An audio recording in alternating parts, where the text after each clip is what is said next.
Percepatan vaksinasi COVID-19 terus dilanjutkan dengan melibatkan sejumlah organisasi masyarakat dan juga pengusaha.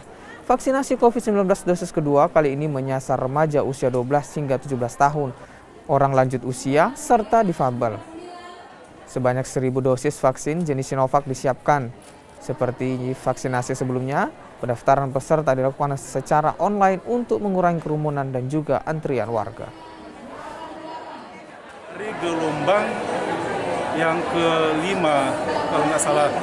Jadi kita selalu mau ormas kita ini selalu terlibat aktif dalam kegiatan-kegiatan sosial kemasyarakatan, khususnya dalam hal ini, dalam masa-masa sekarang ini kan kita sedang dilanda sama pandemi.